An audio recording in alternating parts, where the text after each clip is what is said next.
tema da nossa mensagem: grandes coisas o Senhor te fez. Grandes coisas o Senhor te fez. Curva a tua cabeça em nome de Jesus. Meu Deus, ó Pai, nós sabemos que tudo já foi consumado na cruz do Calvário. Então eu posso dizer que grandes coisas o Senhor me fez. Grandes coisas o Senhor fez por esses que vieram hoje aqui nesse lugar.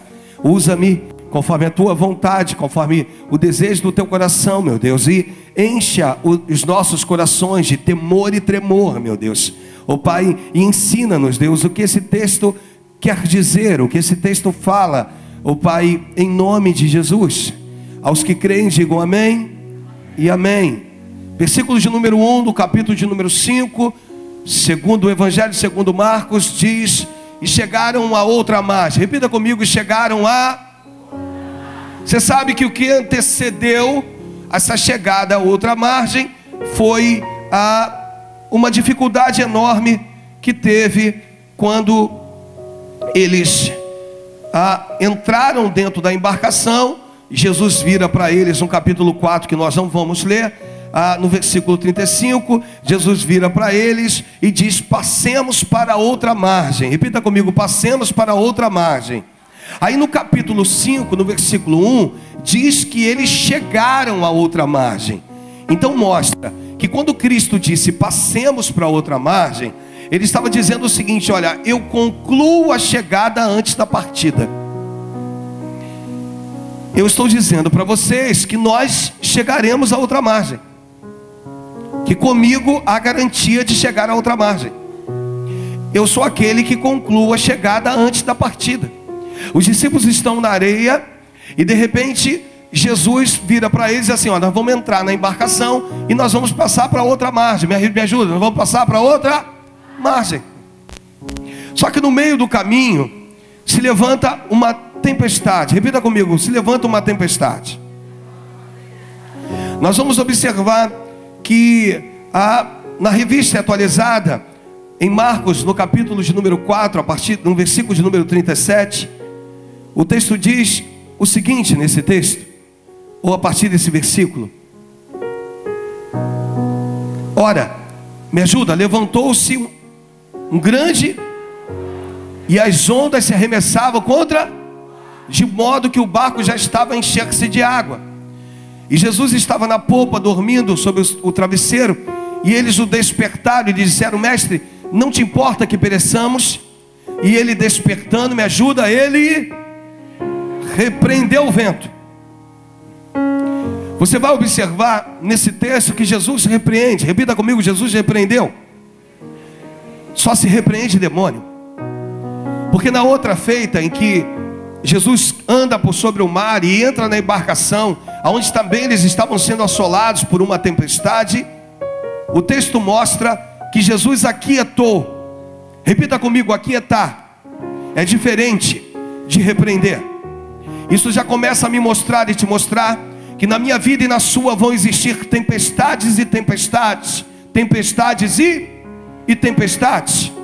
Vão existir tempestades em que você vai precisar vivê-la, e vão existir tempestades em que o inimigo da sua alma, uma legião territorial, já sabe que a sua vitória está mais próxima do que você imagina, e ele vai tentar de todas as formas levantar tempestades no meio do caminho para impedir a tua chegada no destino. Então eu vou dizer para você que Deus te deu autoridade suficiente para que quando você perceba que alguma tempestade estranha se levante, que algo aconteça de uma forma diferenciada que o normal, você possa repreender, porque aí não é uma tempestade comum, são demônios que estão tentando impedir a tua chegada, são demônios que estão tentando impedir a sua vitória, e você vai ter que entender que há diferença entre tempestades e tempestades.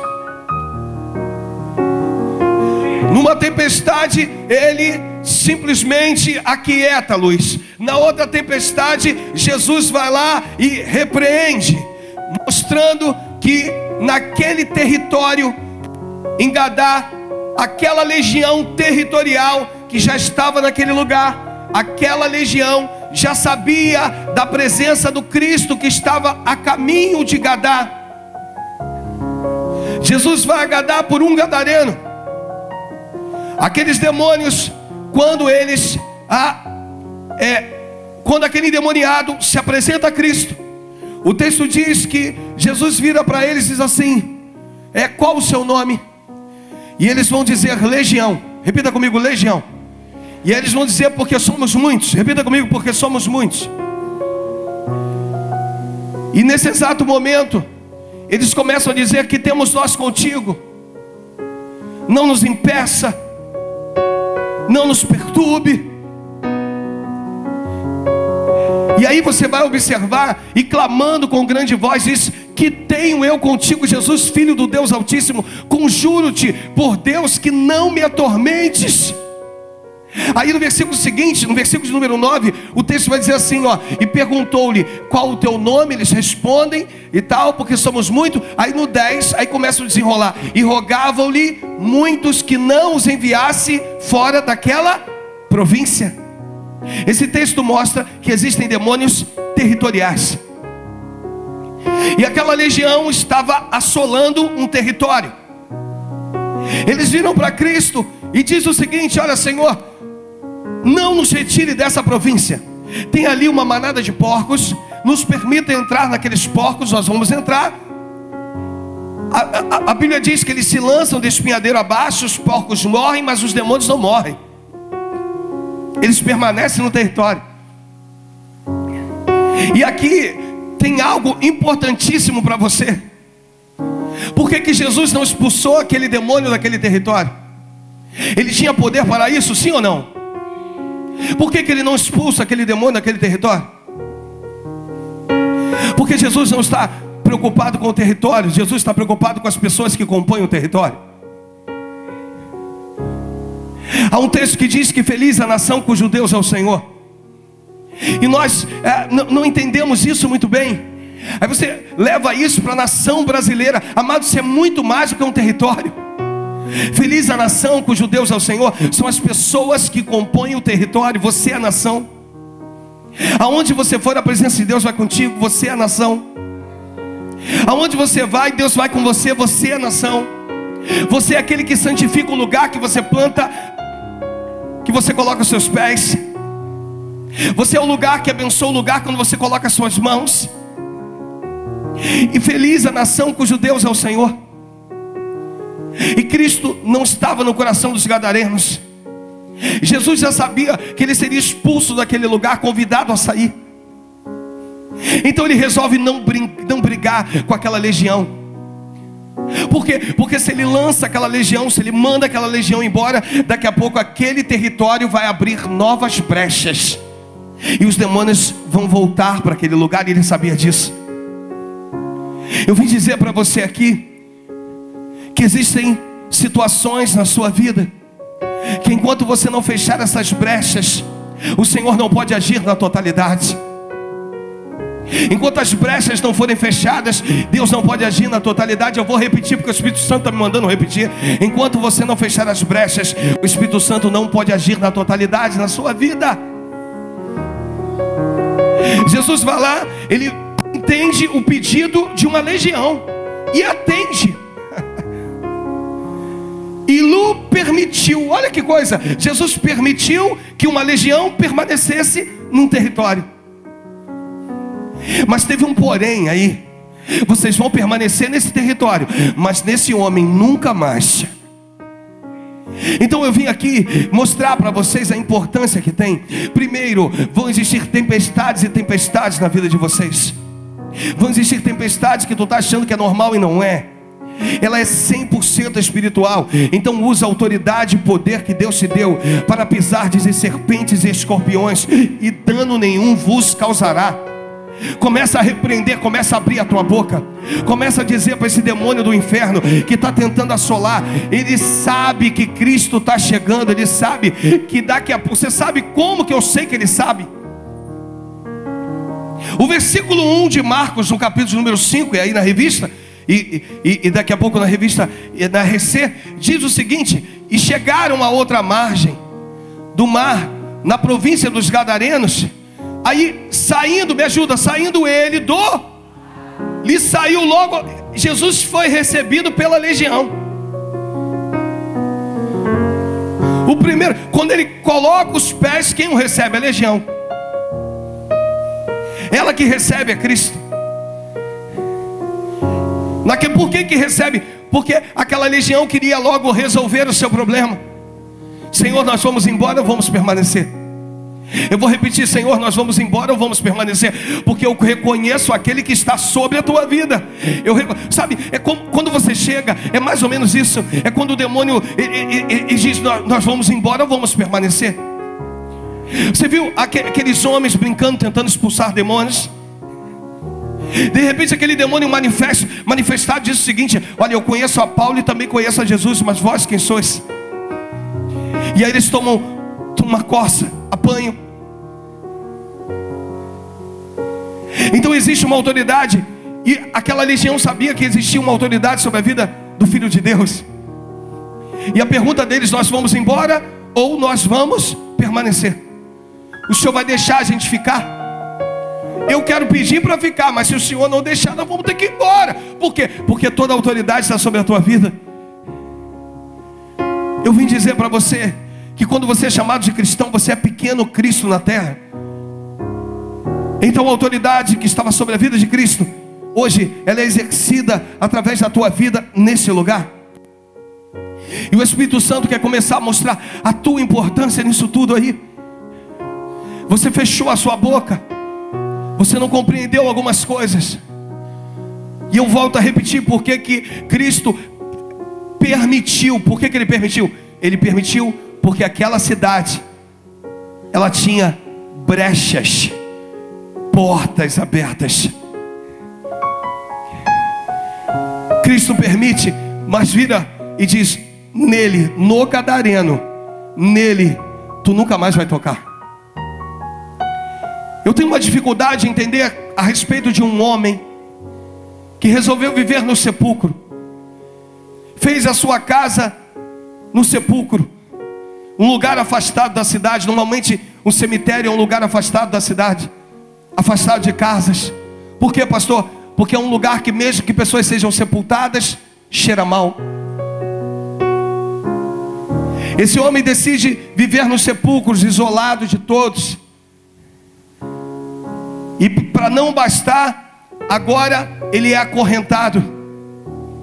Mas o texto diz que à medida que ele é acorrentado, quando ele está manifestado, esse demônio arrebenta as correntes. O texto diz que e os grilhões ele fazia em migalhas. Sabe o que é isso? Você compreende a força de um demônio? Você entende a força de um demônio? Há uma briga teológica porque não se conseguiu definir. Alguns vão falar que é a força de 7.000 cavalos. Você compreende isso? E ao mesmo tempo, quando você é autoridade naquele lugar, ao nome de Jesus ele se submete.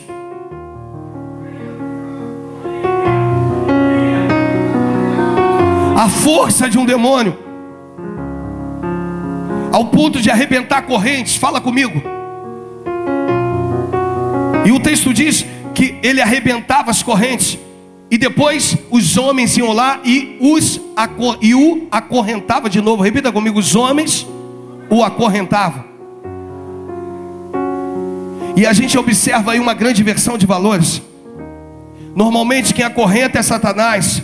Aqui nesse caso quem acorrenta são os homens. Os homens acorrentam, Satanás é quem liberta. Desde quando eu me entendo como gente que acorrenta é Satanás. Sabe por que os homens acorrentam? Porque é muito mais gastar com correntes do que gastar com o tempo de sentar do lado e perguntar para essa pessoa: o que está acontecendo contigo? O que houve com você? Eu notei que o seu semblante mudou esses dias. Eu notei que você está um pouco mais abatido esses dias. Eu fui cobrar no bom sentido algo de uma pessoa, mas a palavra que ela digitou, eu percebi que ela não estava bem. E aí embaixo da minha cobrança veio uma pergunta: como você está? Sabe por quê, amados? Porque esses homens, e as correntes não eram emendadas, eram correntes novas. Cada vez que as correntes eram arrebentadas. E aí eu faço uma pergunta para você: se o demônio manifestado, Léo, ele tinha força de arrebentar correntes, como é que esses homens conseguiam acorrentar o endemoniado? Essa é a prova de que o endemoniado não estava endemoniado 24 horas. Dorme com barulho desse. Ele não estava endemoniado 24 horas. Possivelmente ele tinha tempo de lucidez. Possivelmente ele tinha tempo de lucidez. Possivelmente ele tinha tempo de lucidez.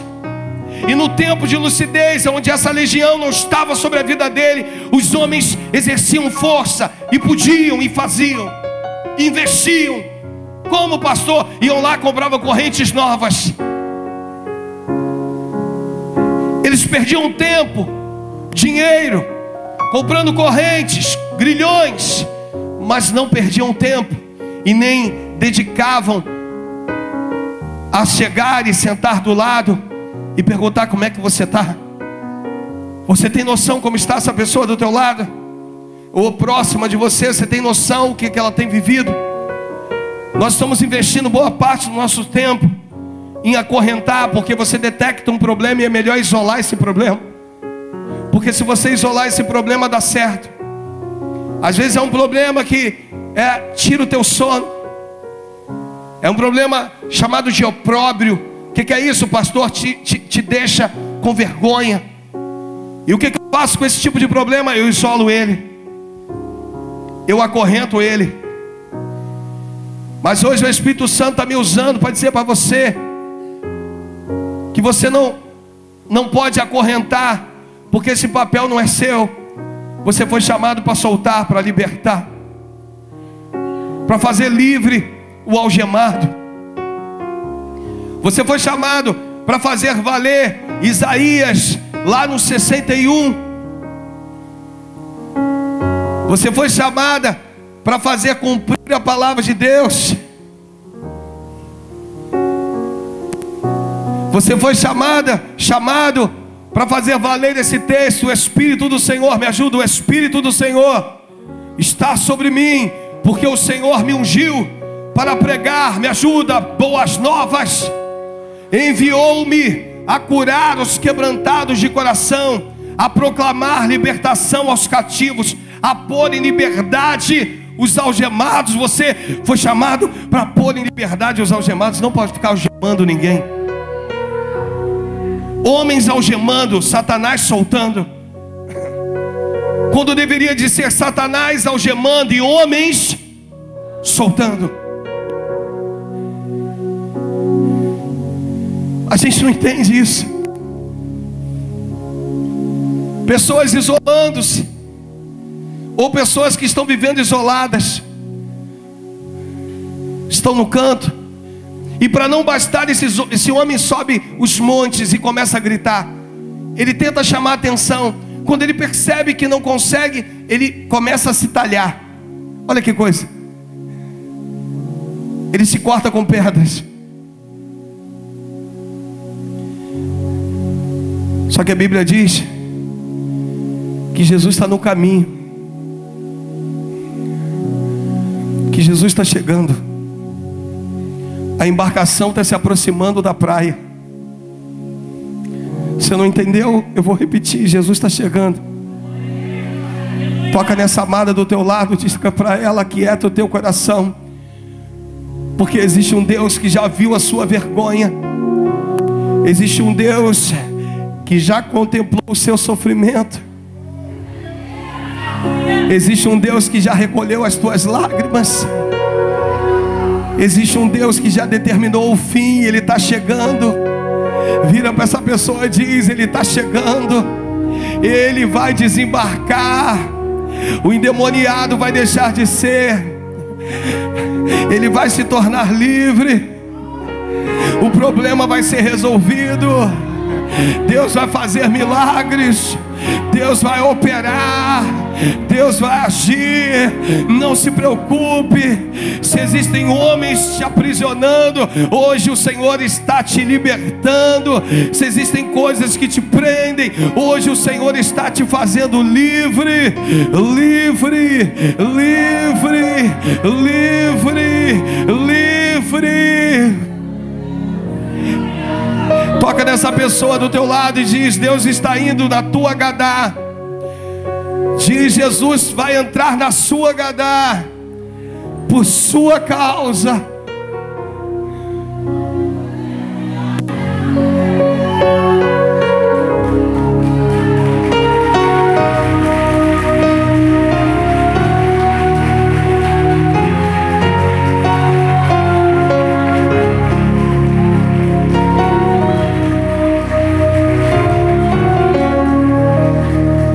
Você pode estar num território tomado. Você pode estar num território em que exista uma legião. Só que o Senhor te fez luz em meio às trevas.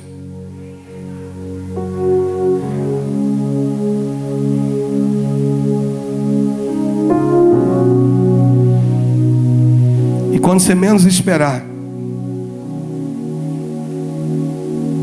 Ele vai entrar e vai agir.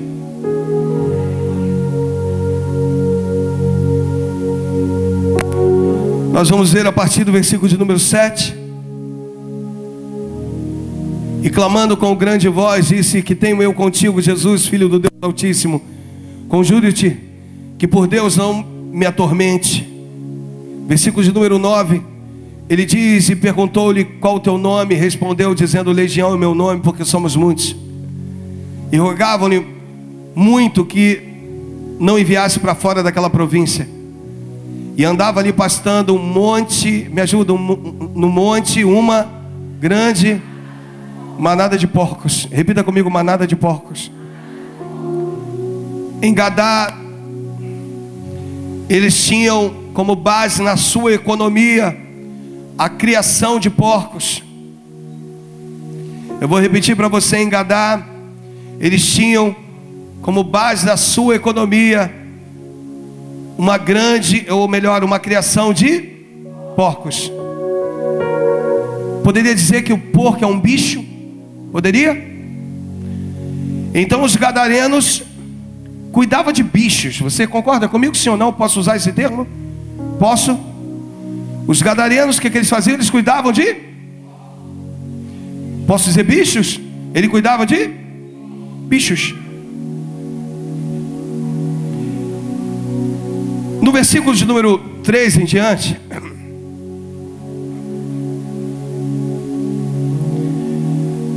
esse texto diz: o qual tinha a sua morada nos... Me ajuda, nos... E nem ainda com cadeias o podiam alguém prender, porque tendo sido muitas das vezes preso com grilhões e cadeias, as cadeias foram por ele feitas em... E os grilhões em... Eu quero ficar com essa parte final aqui. E ninguém o podia... Só se amansa bichos.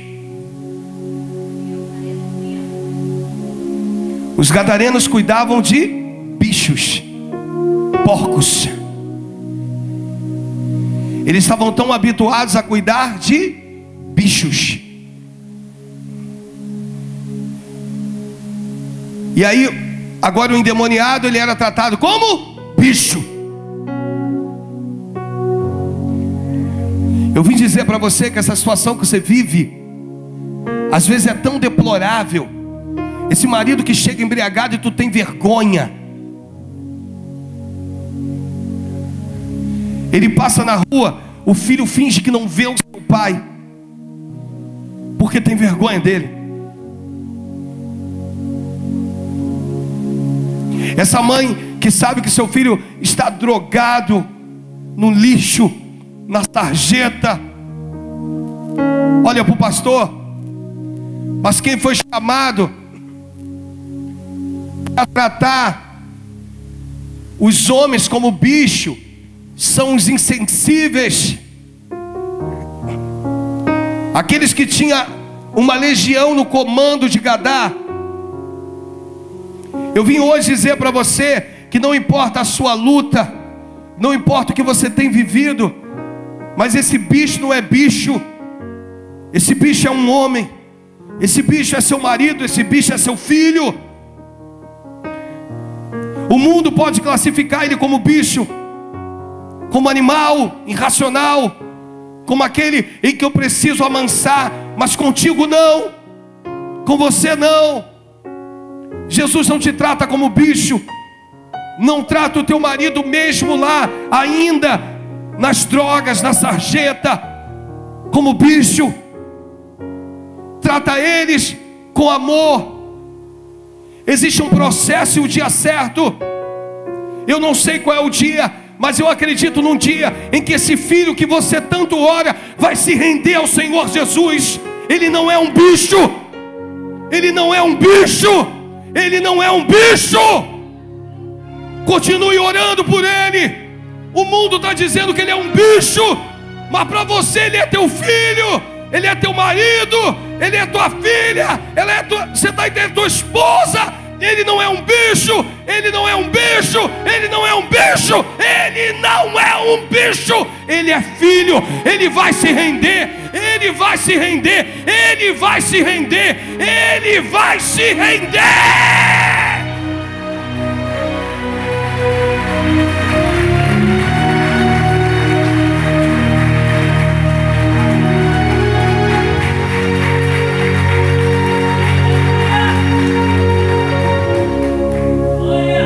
Não deixa ninguém falar o contrário. Mãe, mulher, não deixa ninguém falar o contrário. Não permita que ninguém fale ao contrário. Mulher, você não vive do que você vê, você vive do que você crê. Tu não está vendo nada, mas o Deus está agindo. Tu não está vendo nada, mas Deus está agindo. Deixa eu repetir esse ponto. Tu não está vendo nada, mas Deus está agindo. Tu não está vendo nada, mas o meu Deus está agindo na tua vida.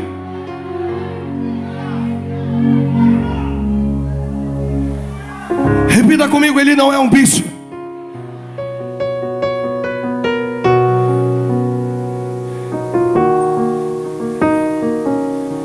E para finalizar,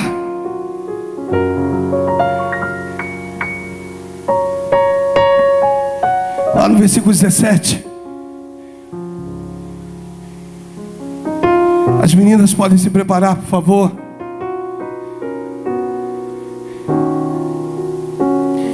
Diz que começaram a rogar-lhe que saísse do seu território. Quem? Os que cuidavam de bichos. Os trabalhadores podem permanecer, por favor, tá?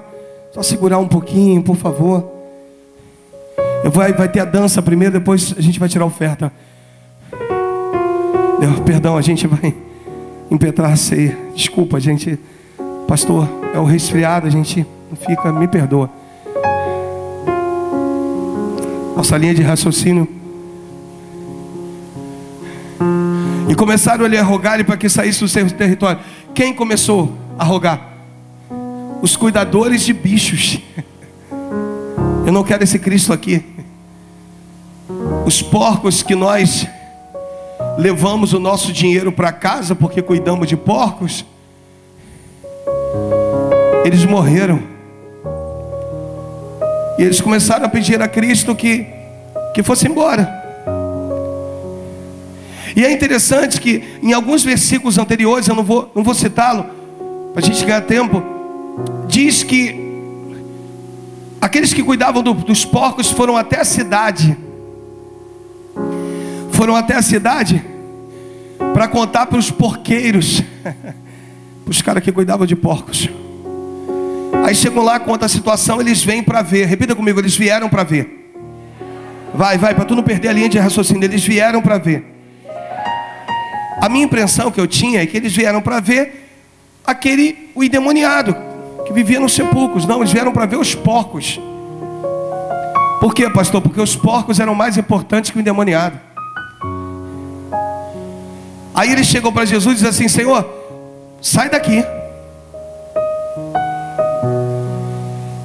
E a Bíblia diz que Jesus entra no barco. Não tem o que fazer, eles não me querem aqui, eu vou embora. Jesus entra no barco e se prepara para ir embora. Mas por que Jesus vai embora? Porque também cumpriu o propósito. Qual era o propósito? O gadareno. Agora ele está livre. O propósito foi cumprido. Eu posso ir embora. Eu posso ir embora. Eu posso ir embora. O propósito se cumpriu. Então nós vamos observar que Jesus mexe com a economia de um país, de uma cidade, se necessário for, somente em favor da tua vida. Os porqueiros ficaram desorientados. Os animais que morreram, que se precipitaram. Jesus não está nem aí para a economia, sabe por quê? Porque para Ele, eu vou repetir para você, porque para Ele, o mais importante é quando a gente entende Ageu capítulo 2, versículo 8. Quando você entende Ageu capítulo 2, versículo 8, você compreende quem é o seu Deus. Amém? Vamos ler todos juntos? Vamos lá? 1, 2, 3, vai.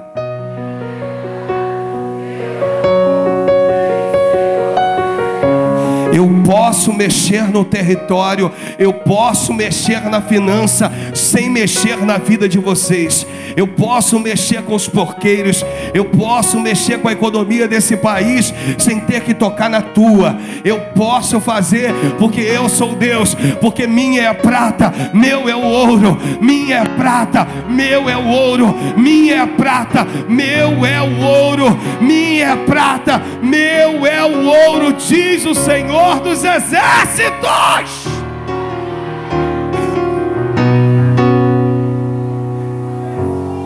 Vamos entender aqui 3 pedidos para finalizar. Primeiro pedido, repita comigo, o primeiro pedido, a legião. E aí eu vou te falar o pedido da legião. A legião vira para Cristo e: Senhor, não nos permita sair desse território. E Cristo: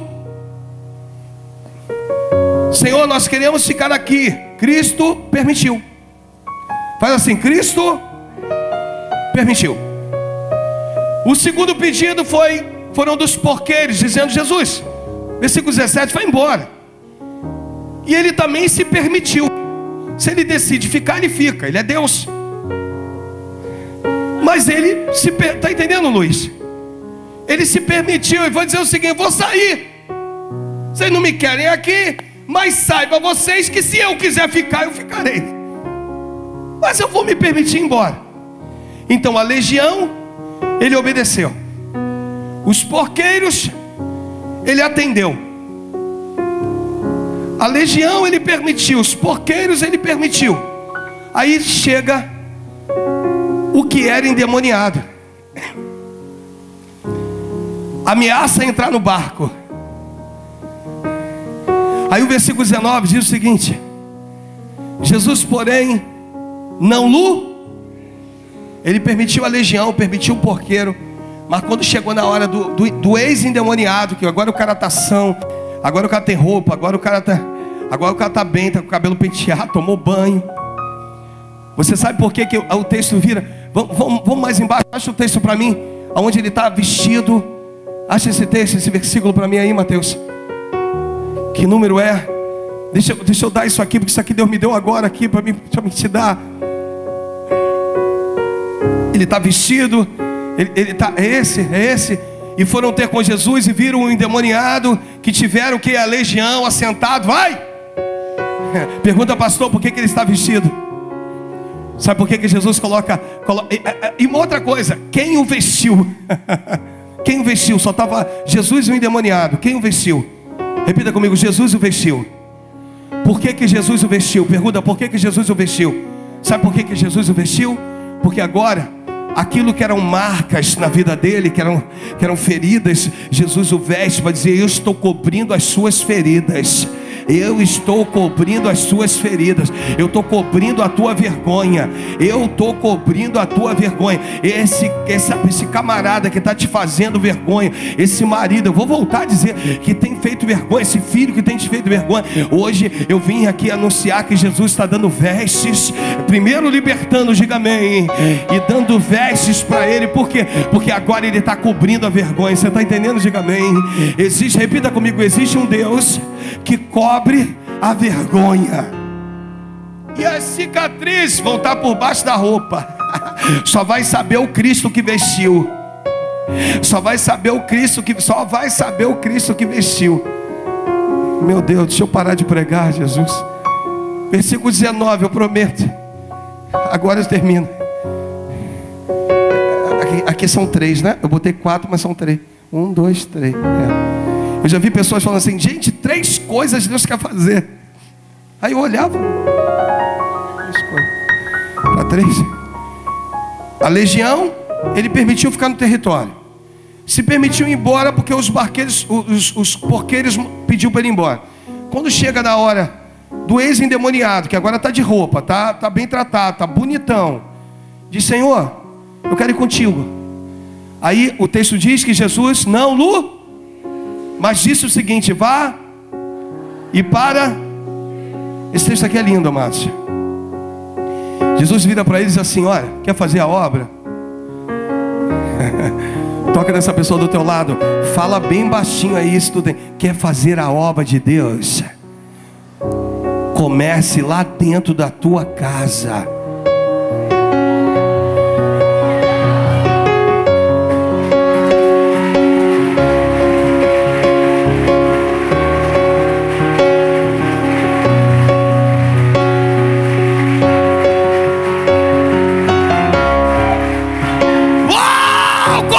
Dentro da tua casa, dentro da tua casa, dentro da tua casa.